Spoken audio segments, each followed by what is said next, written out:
Meet best-selling author Stephenie Meyer, author of the teen vampire series Twilight. She's joining us live to answer your questions and talk about the series that's touched off an international sensation. Robin is away, as you know. Chris Cuomo, Diane Sawyer here. And coming up, Stephenie Meyer is here in the screams. The Twilight Saga. Ring a bell, Twilight Saga. There it is. Very big deal. The new book, potentially the last book coming out. We have details, we have the author. Big, big things. And when her fans assemble, they assemble by the thousands to hear her speak, but you'll hear her at home this morning. Also, we've been 1 minute past the hour, and coming up, they are squealing downstairs for Stephenie Meyer, and you'll have a chance to see her.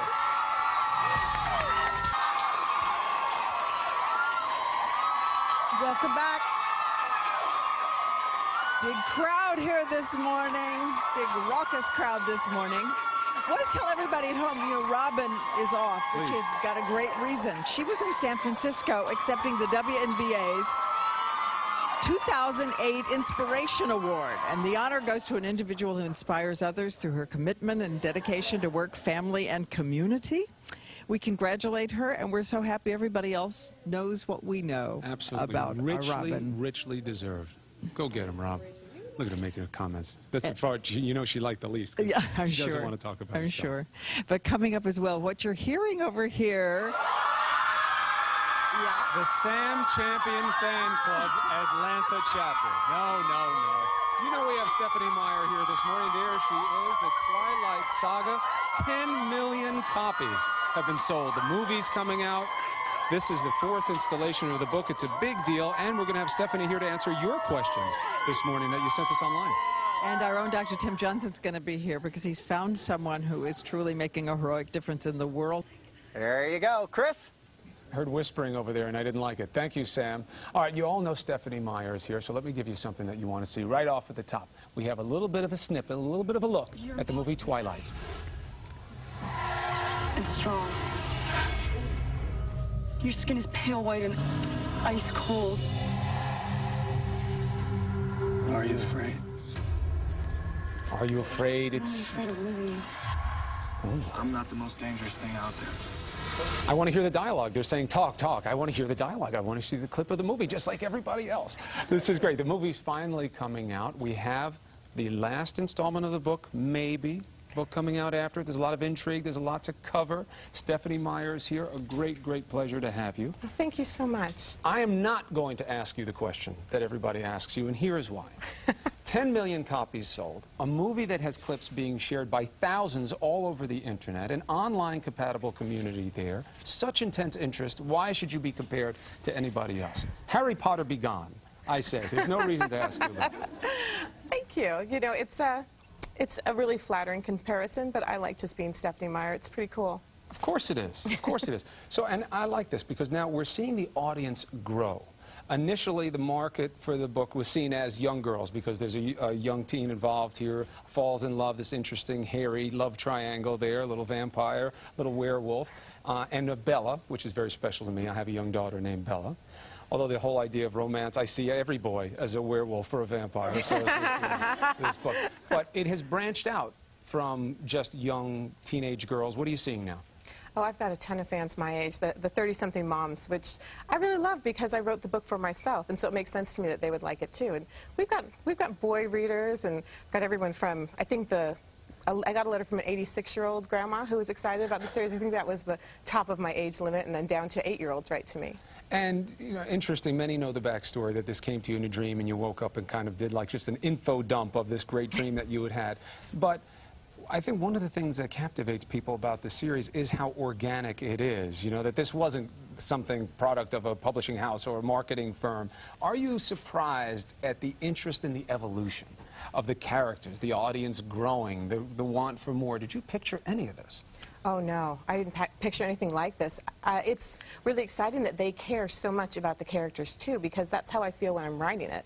I want to know what happens next. I want to see how it develops and what they say to each other, and to have other people feel the same way. It's so gratifying. Now, how do you get the inspiration for vampire, werewolf, human interactivity from everyday life? Do you have to put yourself in a certain place? Do you have to like try to be different to think of those types of thoughts?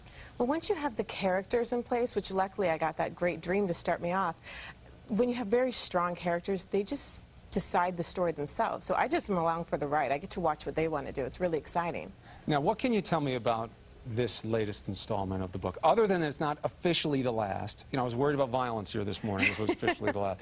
But there is a book that's going to come out after it that's the perspective from one character's perspective. But what can you tell me about this book? Not very much. Oh, come on. Give me something. I mean, these people here, they expect something. I'm a hard interviewer. You know? Well, I can tell you that I really love it, and I had so much fun writing it. I had the story in mind from the very beginning. After I finished Twilight and I decided to continue on, I knew how this was going to end. And so from, gosh, 2003, 2 years before anyone had seen Twilight, this was the book that was brewing. So it's very much the story I always wanted to tell, and I'm excited about that. One detail, one suggestion, something that I can seem special in all of this? Okay. Well, I got to write a wedding, which was so much fun. I love weddings. You like that? Write a wedding? Anybody there? You're anxious? You like it? I did my job. We're happy now. I can move on? Good, good, good. I like it. I like it. How has this changed your life personally? Obviously, it's lucrative and successful, but dealing with your own family situation, the separation of author, mother, spouse, how do you deal with it? It is a real separation. When I'm at home, everything is just normal. I'm mom. It's just every day's, you know, kind of what you expect, very normal and standard. And then every now and then I have to be Stephenie Meyer and go on the road and have cameras pointed at me. But generally, I get to just be me. It's cool. We have all these viewers came in. 1,000 emails we had within 24 hours. It's like definitely a record here at GMA. So let me just give you one of them here. Okay. We have, you know, Australia, Brazil, Sweden, even Malaysia. Many of them said the theme was, please don't end the series. Why is Breaking Dawn the end of the series? Give them some comfort. Is it technically the end? It's the end of Bella's story. She's not going to tell the story anymore, but I don't know if I'm completely finished with the characters. There's a reason it had to end, though. I think there's a natural arc to a story, and if you prolong that unnaturally, it doesn't read well. It's not a good story anymore. Strong point, strong point. Another popular question, does your husband ever get jealous of Edward? Clearly coming from a woman. Why would you think he'd get jealous of a vampire? Anyway, no, he refuses to be jealous of fictional characters. He says, you know, I'm real, so I've got one on him there. I like that. That is nice. Yeah, see, we all have to have something. One last question. This is from a young fan asking advice. I'm 12 and going into the 7th grade, and I've started writing a book myself and would like to know how to get started. What's the best tip? I think the most important thing is to write the book without worrying about where am I going to publish this? How do I get it sent out to people? Will I get rejected? Because the publishing part is not the fun part. The fun part is writing. So enjoy the story. Don't think about anyone else while you're writing it. When it's all done and you're completely happy with it, then look into it. There's a lot of help online. Get on there and Google search. Writer's Market is a great resource. And then start looking into agents that represent the same kind of work as yours. But really, I think the most important thing is just to enjoy the writing. Write like there's no one else that's ever going to read it, and you're the only reader that matters. That's tough for you to do. You know what? I can still do it. That's how I write. I have to forget the whole world when I do it. Beautiful. Stephenie Meyer, congratulations on the success. Thank you for joining us. And I want you to tell me one more thing about the book after. After the cameras are And then they'll all know I know, so they'll watch every day to see if I tell it. Thank you so much. All of you can go to abcnews.com to check out the trailer from the movie Twilight. And you can head to the site on Saturday morning to get an exclusive excerpt of Meyer's new book. Hopefully I'll have it before any of you. When we come back, a doctor's mission of the heart, giving children a world away. Now we see the man. Goodbye, Sam. Bye, Sam. Goodbye, and we'll be going up and getting our old toast upstairs while you're eating. Think of us. Happy day, everyone. Pamela Anderson.